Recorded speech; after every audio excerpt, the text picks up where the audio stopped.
School में मैं काफी शर्मीली हुआ करती थी। पढ़ने में ठीक ठाक, आंखों पर चश्मे के साथ बालों में तेल हुआ करता था और घुटने से भी नीची तक स्कर्ट पहनती थी। पर जैसे ही मैंने 10वीं पास की, मेरा चश्मा लेंस में बदल गया, स्कर्ट शॉर्ट हो गई और बाल ट्रिम हो गए। 12वीं तक आते आते मैं स्कूल में काफी पॉपुलर हो चुकी थी। कहने का मतलब है कि मैं एक भद्दी लड़की से खूबसूरत सिंड्रेला बन चुकी थी। बोर्ड का एग्जाम खत्म होने के बाद छुट्टियां बिताने के लिए मैं अपनी कजन के यहाँ चली गई। एक दिन जब हम अपनी गाड़ी से जा रहे थे तब रोड पर मेरी विंडो के सामने एक गाड़ी का शीशा धीरे धीरे उतरा। उसमें एक लड़का बैठा हुआ था जो लगातार मेरी ओर घूरे जा रहा था। छुट्टियां खत्म हुई और मेरा रिजल्ट निकला, तभी मुझे एक अज्ञात नंबर से फोन आया। मुझे बताया कि ये लड़का मुझसे कितना प्यार करता है। जैसे जैसे मैं ये शब्द सुन रही थी मेरे दिमाग में उसी लड़के का चेहरा घूम रहा था जो मुझे उस दिन अपनी गाड़ी के शीशे से घूर रहा था। यह वही लड़का था जो अपनी कैसेनोवा इमेज के लिए जाना जाता है। मैंने डेटिंग करने की सोची। मैं एक सिंपल और वजन लड़की थी। मैंने सोचा कि मुझे इस लड़के के साथ डेटिंग करनी चाहिए और इसे बदलने की कोशिश करनी चाहिए। मुझे उससे प्यार हो गया। हमने मिलना जुलना शुरू कर दिया और यह मुझे अच्छा लगने लगा। मुझे लगा कि इस लड़के के बारे में जो लोग बोलते हैं वह एकदम गलत है। मैंने बोला ठीक है, कोई जरूरत नहीं है भरोसा करने की, शादी के बाद तुम्हें खुद ही पता चल जाएगा। और वो मुस्कुरा दिया।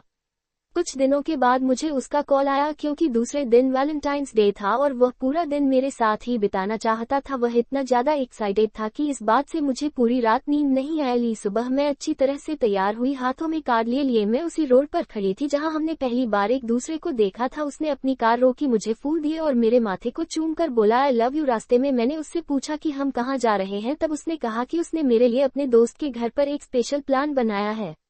देखते ही देखते हम एक बड़े से बंगले में पहुंचे। मैंने देखा कि दरवाजे से एक लड़का निकला और दोनों ने एक दूसरे को आंख मारी और उस लड़के ने बोला ऑल द बेस्ट भाई, एंजॉय। वह मुझे फूलों से सजे हुए रूम के अंदर ले गया और किस करने लगा। हमने केक काटा। मैं उससे बोलने वाली थी कि मैं उससे बेहद प्यार करती हूँ क्योंकि वह मेरी लाइफ का पहला प्यार है। उसने मेरी जीन्स की बटन खोल दी, लेकिन वह मेरी जीन्स के बटन खोलने में इतना बिजी था कि वह कुछ भी सुनने के लिए तैयार ही नहीं था। मैंने बोला कि मैं अभी इस चीज के लिए अभी रेडी नहीं हूँ, लेकिन वह ये चेक करना चाहता था कि मैं वजन हूँ या नहीं। मैंने उससे लड़ने की कोशिश की, उसे दूर जाना चाहा, लेकिन उसने मुझे बिस्तर पर धक्का दे दिया। मैं बिस्तर के किनारे पर पड़ी थी और उसने मैं रो रही थी और छोड़ने की जिद कर रही थी, लेकिन वह एक नहीं सुन रहा था। जब उसने मेरा रेप करना बंद कर दिया तब उसने कहा wow you really are a virgin.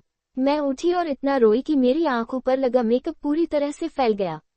सब कुछ खत्म होने के बाद उसने मुझे उसी जगह पर लाकर छोड़ दिया जहां से उसने मुझे उठाया। उस दिन मैंने अपनी मासूमियत खो दी। मैंने इस दिन की कल्पना कभी नहीं की थी। मैंने शादी कर ली, पर यह क्या हुआ, कुछ सालों के बाद मैंने जिस इंसान से शादी की जिसकी पहले ही शादी हो चुकी थी, लेकिन मेरे से यह बात छुपाई गई। मेरे लिए ये फिर से एक रेप जैसा अनुभव था। इस बार मुझे इमोशनली रेप किया गया था क्योंकि इस बार मैंने खुद को पूरी तरह से इसके हाथों में सौंप दिया था। मेरे से हुआ इमोशनली रेप। मेरा पति मेरी बिना इच्छा के मेरे साथ सेक्स करता था। अब मैंने डिवोर्स ले रखा है, लेने कभी भी मैं ये सोचती रहती हूँ कि आखिर मेरी गलती क्या थी। मैंने सब कुछ अपने प्यार को दे दिया और फिर भी मेरा बार बार रेप होता रहा। अगर इस कहानी ने आपके मन को पिघला दिया हो तो लाइक एंड सब्सक्राइब करना ना भूलें।